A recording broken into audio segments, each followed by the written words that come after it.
요한복음 20장 19절부터 23절 말씀입니다. 그날 곧 주간의 첫날 저녁에 제자들은 유대 사람들이 무서워서 문을 모두 닫아 걸고 있었다.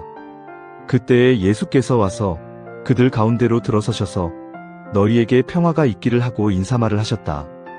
이 말씀을 하시고 나서 두 손과 옆구리를 그들에게 보여주셨다. 제자들은 주님을 보고 기뻐하였다. 예수께서 다시 그들에게 말씀하셨다. 너희에게 평화가 있기를 빈다.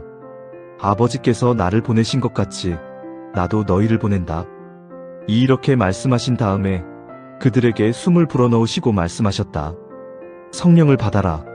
너희가 누구의 죄든지 용서해주면 그 죄가 용서될 것이요 용서해주지 않으면 그대로 남아있을 것이다. 본문에는 평화가 강조된 것 같습니다. 19절에 말합니다. 너희에게 평화가 있기를.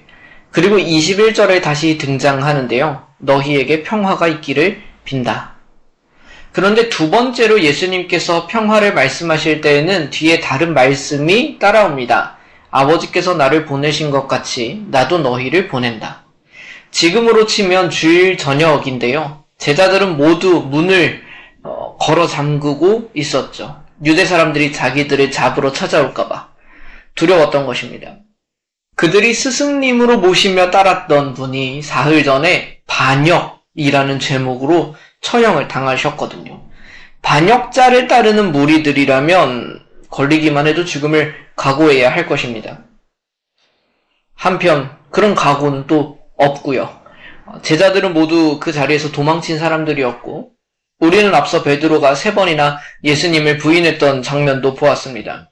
안타까운 것은 같은 날 아침 막달라 마리아가 주님을 보았다고 전했을 것이고요. 주님께서 또 전하라고 하신 말씀을 그대로 전하기도 했을 거니까 그럼에도 불구하고 여전히 닫힌 문 안에서 두려워하고 있었다는 점이죠. 예수님께서 부활하셨다는 소식은 그들의 두려움을 해결해주지 못했던 것 같습니다. 여기서 중요한 장면이 등장합니다. 제자들이 문을 닫아 걸고 숨어있던 그곳에 예수님께서 오시는 거예요. 예수님께서는 들어오셔서 평화를 선포하십니다. 그리고 손과 옆구리를 보여주시죠. 무엇을 보여주시는 것일까? 십자가에 달리실 때 못을 박았던 그 자리, 창으로 찌른 그 자리를 보여주시는 거예요. 부활하신 예수님이 바로 십자가에 달려 죽으신 바로 그분이다 라는 것을 보여주는 것입니다. 그 상처를 보여주니까 제자들은 주님을 보고 기뻐했다고 말합니다. 이것이 우리가 너무 익숙하게 들은 말씀이니까 그렇지 참 이상한 장면이에요. 두려워하고 있는 제자들에게 자신의 못자국과 창에 찔린 자국을 보여주시는 예수님, 그리고 그 모습을 보고 기뻐하는 제자들, 이것이 조금은 이해가 되실까요? 평화란 무엇입니까? 우리를 둘러싼 상황이 큰 문제 없이 안정적으로 흘러가는 것을 말할까? 혹은 큰 흔들림 없이 평안한 마음을 말하는 것일까? 제자들을 보면 그 방의 문은 여전히 닫혀 있었고요. 그들을 향한 위협은 단 하나도 해결되지 않았을 거예요. 예수님께서 선언하시는 평화는 이제 위협이 다 사라졌어 라고 말하지 않아요. 오히려 본인이 당했던 고통과 수치를 그대로 보여주시는 거예요. 하나님과의 관계가 회복되었다는 선언이 주님이 말씀하시는 평화입니다. 하나님과 우리가 화목하게 되었다는 그 소식이 예수님께서 말씀하시는 평화입니다. 그게 우리의 실질적인 삶과 무슨 상관이 있는데요?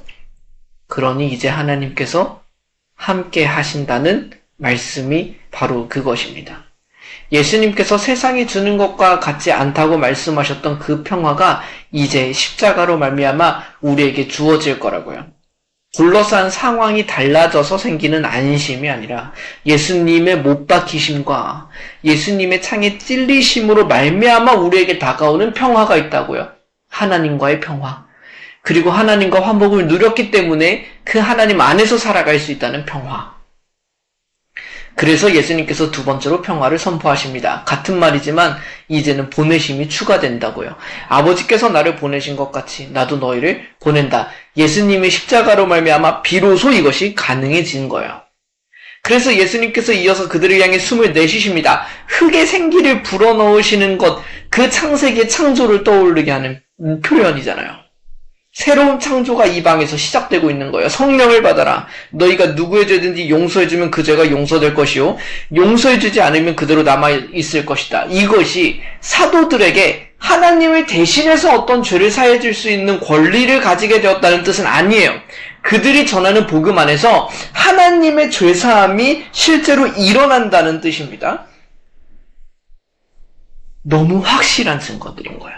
어떤 증거들? 하나님이 이제 그들과 함께 하신다. 하나님과의 반역으로 하나님께서 떠나 계시는 그 삶은 이제 종결되었고, 창세기 때처럼 우리가 하나님과 온전히 함께하고 교제할 수 있었던 그때처럼 그 일이 다시 한번 일어날 것이다 라고 보여주는 겁니다. 우리에게도 이런 순간들이 있죠. 굳게 방을 걸어 잠그고 두려워 떠는 순간들이 있습니다. 실패를 경험하고 그것을 혹시 다른 사람에게 들키고 알게 될까 두려워하고 숨어 있는 때도 있습니다. 현실을 감당할 자신이 없어서 이런저런 자리에도 나가지 못하고 어떤 것도 하지 못하는 순간들도 있죠. 두려움 속에서 나가지도 못하고 시도해보지도 못하고 계속되는 낙담이 이어지는 때도 있습니다. 그곳에 주님은 찾아오십니다. 그러나 주님께서는 그 숨어있는 곳에서 평화를 누리게 하려고 찾아오시지는 않아요. 예수님께서 주시는 평화는 우리가 숨어있는 그곳을 안전하게 만들어주는 평화가 아니거든요.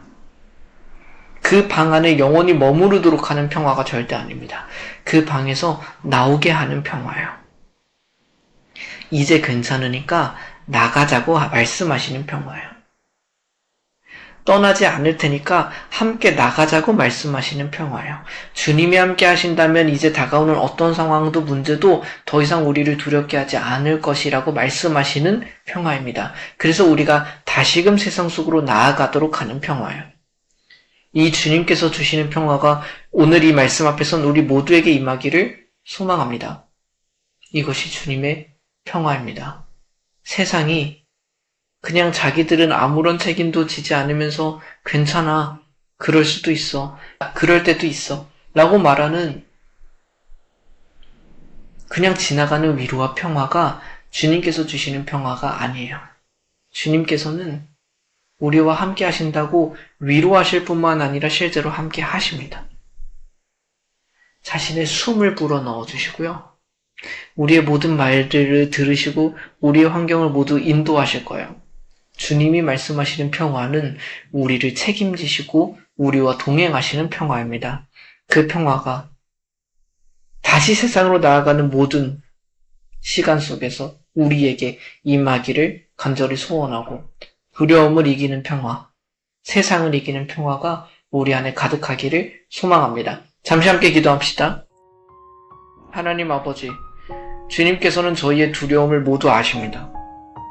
그런 우리에게 찾아오셔서 이 평화를 허락하여 주십시오. 주님의 손과 옆구리를 보고 주님의 십자가와 사랑을 보고 우리도 제자들이 누린 기쁨과 평화를 누리기를 소망합니다. 상황이 달라지기를 기다리는 것이 아니라 주님께서 우리를 그토록 사랑하셨으니 그래서 우리를 포기하지 않으심이 그 주님이 함께 하심이 우리의 평화의 근거가 되기를 소망합니다. 주님께서 주시는 평화를 누리며 다시금 세상으로 나아가게 하여 주십시오.